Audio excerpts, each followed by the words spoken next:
Wafatnya beliau tuwfiya Syekhul Jilani radhiyallahu anhu ba'da qada umru bi ta'ati wal ibadah wal ilm Baghdad Lailatul Sabti. Beliau wafat pada malam Sabtu Samina Syahri Rabiul Akhir tanggal 8 Rabiul Akhir tahun 561 bertepatan 1165 Masehi.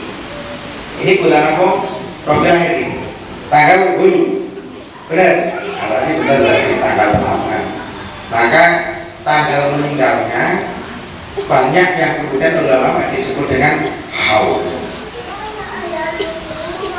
Beliau wafat pada malam Sabtu. Malam Sabtu. Alam spiritual yang bodoh.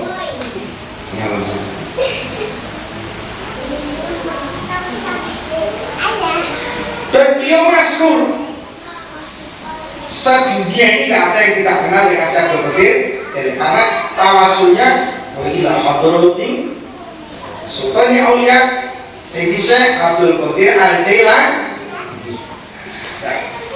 Ini kok santri-santri masyarakat kampung pondok ini tahu semua. Sampai doanya khusus ila Syekh Abdul Qadir masyhur kenapa? Sultan Aulia.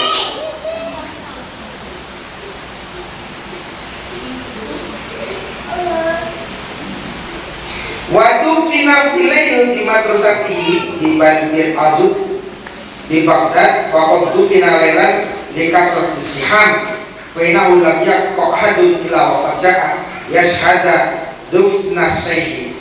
Beliau dimakamkan malam hari di madrasahnya. Kenapa dimakamkan malam hari ini di Baghdad? Karena malam hari ini sudah sesak, orang nggak bisa jalan. Dulu pertimbangannya oleh putranya Said Saleh, makamkan langsung, karena kalau nunggu besok orang semua kena. Dan betul besok siang pagi semua kampung, semua jalan, semua kota, semua pinggir-pinggir semua sesak. Seluruh kota Baghdad dan sekitarnya sesak dari berbagai penjuru, dari berbagai tempat orang datang berkuda, jalan kaki, naik onta untuk bertakziah kepada Sultan Aulia Syekh Abdul Qadir Jailani. Sampai orang ini tidak bisa jalan berhari-hari, bukan hanya 10-20 hari, lebih 100 hari. Baghdad itu penuh sesak sampai orang sulit berjalan karena hormat, saking mulianya, saking berkah karomahnya Sultan Aulia Syekh Abdul Qadir. Dan beliau betul-betul mendapat gelar Sultanul Aulia. Syekh Abdul Qadir Jailani itu wafat meninggalkan 4 orang istri dan kurang lebih 48 putra dan putri, dan menyebar kemudian menjadi ulama-ulama besar yang kemudian juga menurunkan wali-wali songo yang ada di Indonesia. Ini berkahnya dari doanya seorang Sultanul Aulia. Jadi mudah-mudahan saya sampean ya dapat berkah doanya Syekh Abdul Qadir, ilmunya manfaat, hidupnya putra putrinya soleh dan soleh, ngaji nih sampean. Dulu Syekh Abdul Qadir Jailani itu mengatakan begini, barang siapa yang masuk ke rumah kemudian memakan makanan, dia pasti masuk surga. Ini bahasa ini populer. Barang siapa yang datang ke rumah dan makan makanan, dia pasti masuk surga.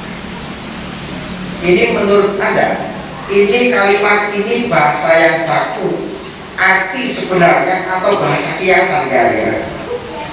Kira-kira bahasa apa? Apa makanannya Syekh Abdul Qadir Jailani? Ya sholat sunnah, zikir, baca Quran, itu makanannya. Jadi kalau masuk sebagai santrinya Syekh Abdul Qadir Jailani, ya butuh gelap sholat, karena beliau sholatnya itu luar biasa. Sholat sunnahnya setiap malam itu paling tinggi 100 rakaat paling tinggi. Jadi kalau sampai masuk ke maksudnya sebagai santrinya Syekh Abdul Qadir Jailani, kok sholatnya 100 rakaat, kok ngatamkan Quran, ngatamkan Quran 2 hari sekali atau 2 hari sekali, siang 15 juz, malam minum gasus, atau 2 hari sekali atau 3 hari sekali, kemudian berzikir dengan ismul a'zam atau dengan la ilaha illallah. Beliau ini kalau berzikir keras jangan. Nah kemudian torekotnya asli beliau namanya torekot Qadiriyah. Kalau di Indonesia ini yang murni Qadiriyah ini tidak banyak. Yang ada sudah dicampur, dikembangkan oleh Syekh Khotib Sambas, kemudian diikuti oleh TKE dan lain-lain. Torekot Qadiriyah wa Naqsabandiyah. Kalau Qadiriyah itu rekotnya keras, kalau dikirnya ya Allah, la la keras. Itu kayak takwa.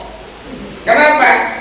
Karena orang itu nanti bengoi gak banter orang krungu. Wong kuwi dikir kuwi gebuk hati. Hati ini bisa lebih keras daripada batu hitam. Dikir itu sing banter. Jadi juga begitu ritmenya.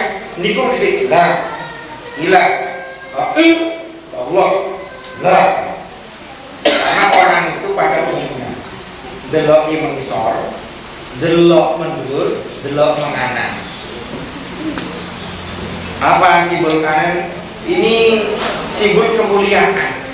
Wong ki urip rata-rata kepengin lebih hebat dari orang lain, pengen lebih mulia daripada orang, lebih sugih daripada orang lain, lebih dikenal daripada, lebih segalanya dari orang lain. Benar kira-kira?